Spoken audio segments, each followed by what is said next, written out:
Why your produce doesn't look the same in the garden as it does in the grocery store. If you're new to the Geek Crew and you have not hit the subscribe button yet, hit the subscribe button, because fun fact, if you are subscribed and you leave a comment, such as this one right here, I do make videos based off of what you guys want to look at. And Supernatural Frog Spreader, which that name is chef's kiss, was wondering about or mentioned a complimentary video to another video I had done talking about maybe specifically peppers. And so because of this comment, we're going to break down why our garden produce is fundamentally different than grocery store / big egg produced products. So some of the things we're going to look at is time to maturity, chemicals and inputs in general, what the cost of perfection truly is, and the myth that literally every new gardener believes, and honestly, even some veterans out there still want to obtain, but the reality is it's not possible. So let's first look at time to maturity. Industrial peppers are bred,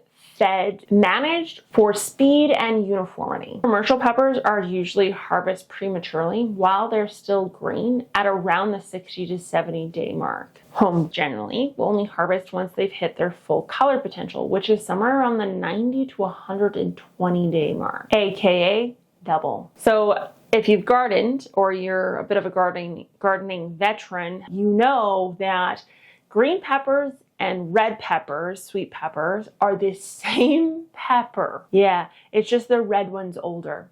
So it goes green, yellow, orange, red. That's literally how it works. If you leave a jalapeno on a plant long enough, it turns red. Yeah, that's right. So it actually is the same plant. That's why when you go to the grocery store, the green peppers are always cheaper than the red ones. It's because of the effort that goes into making the red one, which is time. Patience is very fleeting in today's society, and that includes the pepper world as well. So if you want to get a larger sized pepper, harvest earlier in your garden. If you want a fuller flavor pepper, leave it on longer. That is why peppers from the garden taste so much better than peppers from the grocery store. Next up is chemicals. So if you did not know, industrial farming doesn't use more chemical. They use very precision chemicals because despite popular belief, farmers aren't just throwing everything at a field. They are selective in what they throw because it all costs a little bit of cash. And so the returns are not on the farmer's ends. And that's coming from someone who knows a lot of farmers / farms. The money is not on the grower's side, it's on the grocery store side. So that's why you should always purchase from farmers markets or locally, because that goes direct to the farmer and the margins on that are much better for the grower, for the producer, than if they were to sell it to a larger conglomerate like Loblaws, which Galen Weston,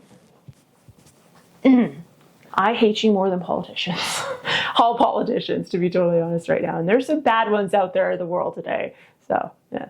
Anyways, Mr. Galen, screw you. But the chemicals used by the farmers they are more precise. So really common industrial products we see for peppers, for any plant, include synthetic nitrogen. So synthetic nitrogen is a very exact dosage of nitrogen, means we can't give too little. We also can't give too much. That's actually probably the bigger key here. Too much nitrogen, leggy growth, more susceptibility to disease, pests, poor development of the fruit, softer tissues, less crunch, if you will. So that's actually why more so for the nitrogen. It's not for more. It's actually to be able to restrict it to an extent, whereas we can't do that as well when it comes to organic compost manures and that sort of thing. We've got calcium nitrate, which is actually a blossom end rot prevention. So farmers, growers, typically don't focus so much on soil chemistry and proper pHs.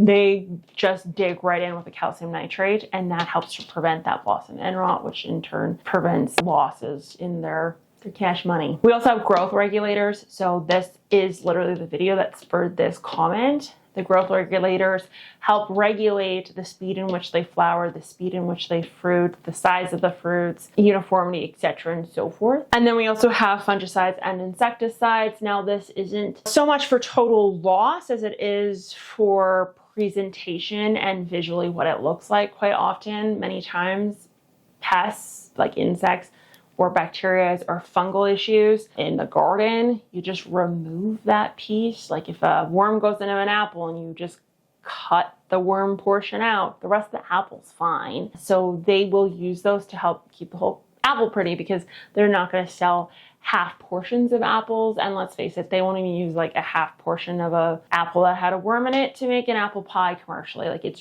complete garbage. So the farmer gets nothing for it. And that's why they would use preventative methods to help ensure that it makes it to the market. Unfortunately, all of these inputs, this entire world of food production, which is how we got the population the size it's at, is completely driven by us, the consumer, unfortunately so. So the prices, the products that are used on these plants, the types of plants, all of that is completely driven by us. So we've caused our own issues, and the farmers, producers, supermarkets technically are only responding and listening to what we're doing with our cash. So if you ever wanted to turn this train around, which would be very difficult to do now at this point, you got to vote with your dollars, and then eventually they'd figure out what you want to vote your dollar with, and they would go that direction with their processing. So the perfect produce, I think we can say for all intents and purposes, is not nutrition.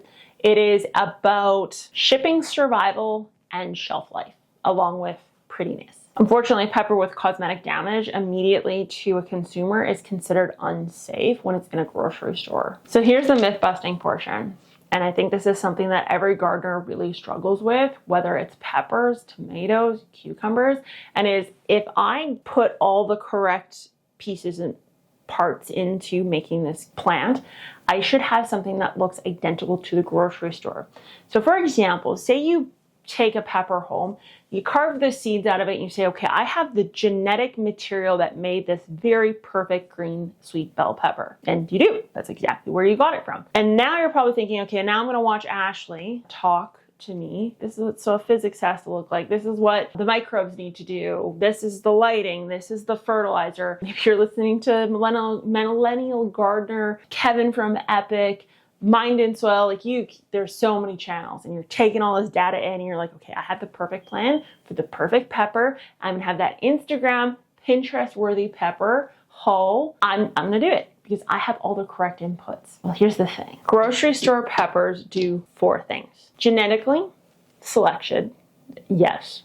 We've done that if we've taken it from the grocery store. We have a very controlled environment, meaning a greenhouse that has, and I shit you not because I've worked in research greenhouses before, they've got temperature, light, airflow controls, pest, biohazard sections, you name it. Very controlled environments, not Mother Nature. We have chemical precision, so we are testing our soil, giving exact nutrients. We are watching the plants every day, applying proper pesticides. And then we are also rejecting imperfect fruits. So growers aren't going into their controlled, genetically superior, properly applied pesticide section with a camera and collecting raw footage of all perfectly formed green peppers. I can guarantee you there are ugly ones in there that are just never seen at all. So because of that, it's not uncommon for you to have a pepper plant and have one very perfect looking pepper with 4 or 5 ones that don't look as nice, because that's the reality. You're not going to get a plant that produces just perfect peppers, regardless if you do those first 3 absolutely perfectly as a producer or as a gardener. But here's where home gardeners actually are better than the producing team. And it is something that large producers will never be able to replicate because it's simply impossible given all the little boxes that they need to check. Number 1 is higher phytonutrient density. There is a lot more nutrients because the fruit itself is spending more time on the plant, and the plant is collecting more nutrients from the soil and putting it into that fruit. So more higher density. We have better flavor complexity, and this is because we can use things like bricks to study the sugars and ensure that we're only harvesting at very peak ripeness. And these bricks meters you get them off Amazon for next to nothing. And they work fabulously. So that can allow you to really hone in on making sure it is the densest nutrients and the perfect time to harvest with one of those meters, so you can really, you know, perfect that side of it. And that is something that you could never perfect from a standpoint of a producer. There's also lower nitrate accumulation, and this actually comes down to a lot of like the self-sustainability or stability side of things. And ultimately nitrates are really high in a lot of food out there, so having lower levels of that just in general is not a bad thing. So let's talk about the expectation versus the reality as a gardener when it comes to what you can expect to see, particularly if you're new at this. Or maybe last year was your first year and you're wondering why things didn't look the way that there should be. Here's what you should expect. This is coming from someone who's gardened her whole life. I started gardening when I was 5 years old. Like the moment I could walk, talk, and destroy, I was gardening. More destroying at that stage, but still, I was playing with plants and soil.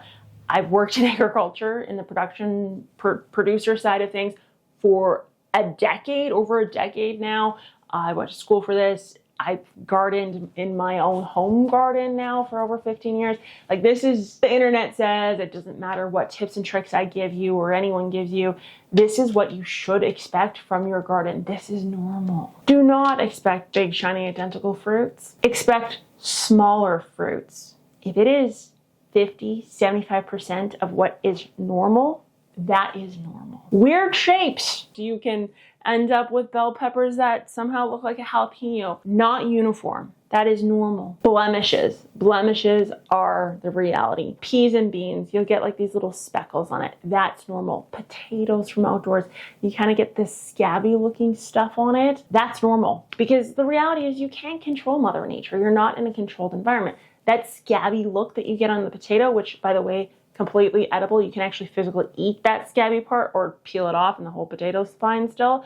It's a result of excess moisture in the soil after the potato's done potatoing. And unfortunately, you can't control rain unless you've got some sort of Mayan rain dance thing in your back pocket. But otherwise, no, you can't control rain. So you can't control that reality, and it's fine. Incredible flavor. That is a very real reality. The flavor is going to be better. Even if it looks ugly and it's smaller, it's still tastier, and that is what we're aiming for, truly. I have a whole video on actually which ones are best to grow because the flavor is much better in a gardening standpoint. I'll put that video right here. Try it. Those ones are hands down worth it, solely for flavor. And if you want to know what Google thinks you've been watching lately or what you want to watch more of, that video right there, I'll check it. And with that being said, Geek Crew, I will talk to you next time. Oh, and hit the subscribe button. I always forget to ask that. Geeks, you'll put in the comments. You always do. You say share, subscribe, like, hype, and I love you for that. I love you for that.